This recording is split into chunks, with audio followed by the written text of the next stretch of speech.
नमस्कार। इजराइल की संसद ने हाल ही में एक विवादास्पद विधेयक पारित किया है, जिसका उद्देश्य संयुक्त राष्ट्र राहत और कार्य एजेंसी को अपनी जमीन और कब्जे वाले पूर्वी यरूशलेम से निष्कासित करना है।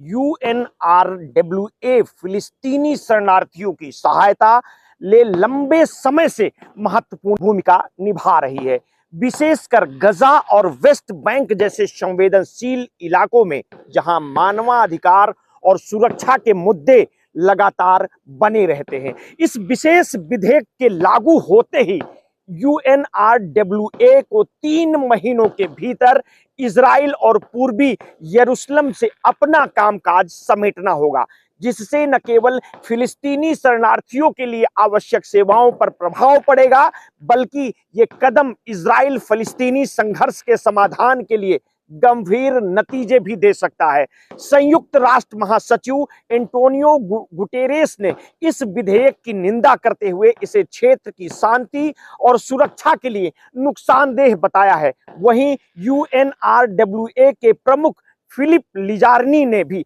इस कदम का विरोध किया और कहा है कि ये फिलिस्तीनी जनता के दर्द को और बढ़ाएगा। यूएनआरडब्ल्यूए फिलिस्तीनी शरणार्थियों को स्वास्थ्य, शिक्षा और अन्य बुनियादी सुविधाएं प्रदान करती है, जो गजा और वेस्ट बैंक जैसे इलाकों में मानवाधिकार के उल्लंघन और सुरक्षा चिंताओं के बीच उसके लिए एकमात्र सहारा है। इजराइल के इस कदम ने अंतर्राष्ट्रीय स्तर पर अमेरिका, ब्रिटेन और जर्मनी जैसे देशों को भी चिंता में डाल दिया है। ब्रिटेन के विदेश मंत्री डेविड लेमी और प्रधानमंत्री केयर स्टारमर ने इस कदम की आलोचना करते हुए इसे पूरी तरह गलत करार दिया है और इसे गजा में मानवीय प्रयासों के लिए एक खतरा बताया है। इसी तरह अमेरिकी विदेश मंत्रालय ने भी इस कदम को महत्वपूर्ण मानवीय सेवाओं को प्रभावित करने वाला बताया है। इसके प्रवक्ता मैथ्यू मिलर ने कहा है कि वे इजराइल से अपील करते हैं कि वे इस विधेयक को लागू न करें और इसे रोक दें। इजराइल के प्रधानमंत्री बेंजामिन नेतन्याहू ने इस कानून का समर्थन करते हुए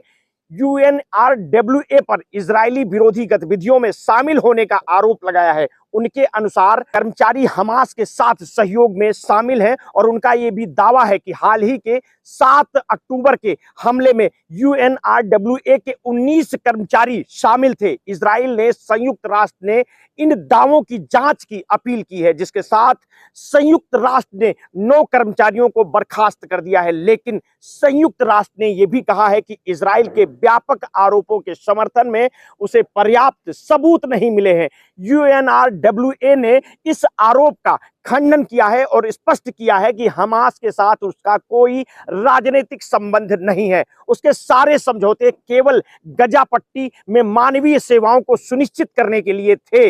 यूएनआरडब्ल्यूए दशकों से गजा में लाखों फिलिस्तीनियों को सहायता प्रदान कर रही है, जो इन कठिन हालातों में उनकी एकमात्र जीवन रेखा है और यहां एजेंसी स्वास्थ्य सेवाओं, शिक्षा और अन्य बुनियादी सहायता में महत्वपूर्ण योगदान देती है और फिलिस्तीनी जनता अब अपनी दैनिक आवश्यकताओं के लिए पूरी तरह से इस एजेंसी पर निर्भर है। विधेयक के समर्थकों में शामिल इजराइल की संसद की विदेश मामलों और सुरक्षा समिति के अध्यक्ष यूली एडलस्टीन ने यूएनआरडब्ल्यूए पर आतंकवादी गतिविधियों के लिए ढाल बनने का आरोप लगाया है। उनका दावा है कि हमास और यूएनआरडब्ल्यू के बीच गहरा संबंध है, जिसे इजराइल अब और सहन नहीं करेगा। उनका मानना है कि यूएनआरडब्ल्यूए की गतिविधियां आतंकवादी संगठनों के लिए सुरक्षा की दीवार बन गई है, जिससे इजराइल की सुरक्षा को खतरा है। हाल ही के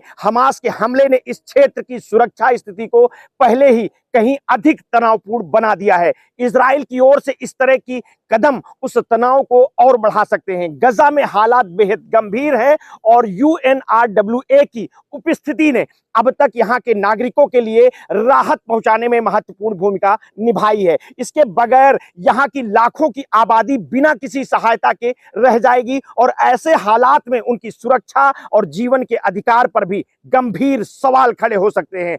यूएनआरडब्ल्यूए के कमिश्नर जनरल फिलिप लाजरनी ने इस प्रतिबंध को अभूतपूर्व बताया और कहा है कि यह कदम यूएन चार्टर्ड और अंतर्राष्ट्रीय कानून का उल्लंघन है। उनका कहना है कि गजा पहले से ही कठिनाइयों का सामना कर रहा है और अगर यूएनआरडब्ल्यू को वहां से हटा दिया गया तो वहां 6.5 लाख बच्चे शिक्षा और अन्य बुनियादी सेवाओं से वंचित हो जाएंगे। इस निर्णय से फिलिस्तीनी बच्चों की एक पूरी पीढ़ी नकारात्मक प्रभाव पड़ सकता है।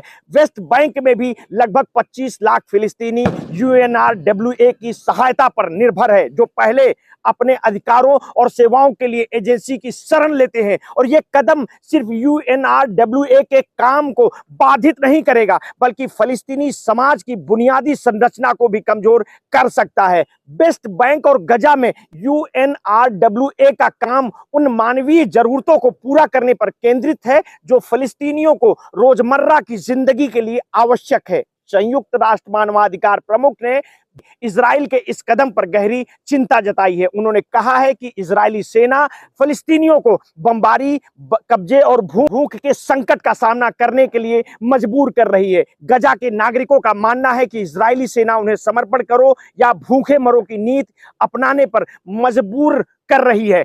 इसके परिणाम स्वरूप लगभग 4 लाख नागरिक मजबूरन दक्षिण की ओर विस्थापित हो जाएंगे और इसके बाद बाकी बचे हमास लड़ाकों की घेराबंदी की जाएगी। हालांकि इजरायली सेना ने इस तरह की योजना से इनकार किया है और कहा है कि उनकी मंशा नागरिकों को सुरक्षित निकालने की है। इसके बावजूद गजा का हाल बहुत ही खराब है, जहां मानवीय संकट बढ़ता जा रहा है। ये दावे मीडिया रिपोर्ट्स में किए जा रहे हैं। हमास संचालित स्वास्थ्य मंत्रालय के अनुसार पिछले साल 7 अक्टूबर को शुरू की गई इजराइल की कार्रवाई में गजा में अब तक 42,710 लोगों की मौत हो चुकी है। ये आंकड़े मीडिया में प्रकाशित हैं। 7 अक्टूबर को हमास के हमले में भी इजराइल के करीब 1200 लोग मारे गए हैं और 251 लोगों को बंधक बना लिया गया था।